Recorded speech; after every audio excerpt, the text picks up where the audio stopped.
Hi, everyone, and welcome back to our Markets in 2 Minutes series. This is Darrell from the WealthSpire investment team, and this month we are going to cover a very timely topic, and that's the upcoming election. This is a topic we get asked about very often, and as you might expect, many of the questions that do come in with a hefty dose of underlying skepticism or concern, usually about one particular party or candidate. Now, in our role as long-term investors, we try our absolute hardest to follow fact-based patterns.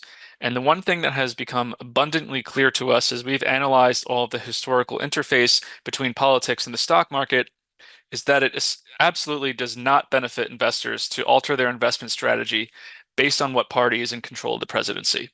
And I'm going to walk through a few different examples of data here that we've collected and hopefully use that to help illustrate this idea even further. The first is this slide here, which is a table that shows the performance of the S&P 500 during every presidency going back to the Eisenhower administration. And while there's a lot of data on the slide, I want to focus on the bottom three rows here.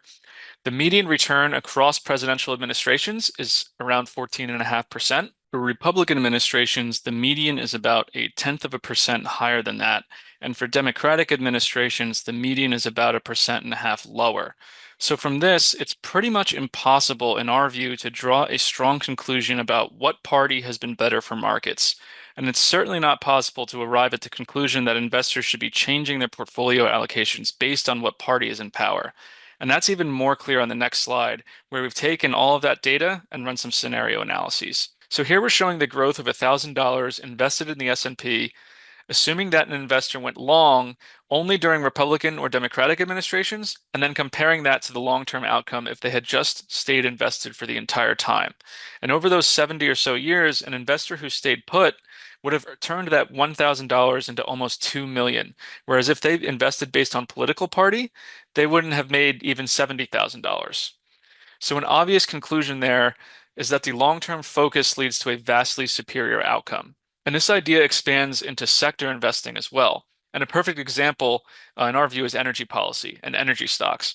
Right? It's generally accepted that Republican policy tends to be more friendly towards traditional sources of energy, whereas Democratic policy has tended to be more friendly towards alternative sources of green energy. But if you look at stock performance for so-called clean energy stocks relative to traditional energy across the Trump and Biden administrations, you see that the exact opposite happened in terms of market performance. Clean energy stocks rallied hard during the Trump administration, and then traditional energy rallied during the Biden administration. So it's just exceedingly difficult to draw conclusions about what might work best under a given policy regime, even if you feel like you have a clear idea of what works best. On our end, we are most closely tracking factors like economic data, earnings, and monetary policy because those are the things that really influence markets over the long term. And this is, of course, a message we emphasize all the time, but it's even more important in times like now, where the political polarization can really start to influence people into making suboptimal investment decisions. And so I'll leave you with that thought, and we will plan to circle up again in the next month for another update. We'll see you soon.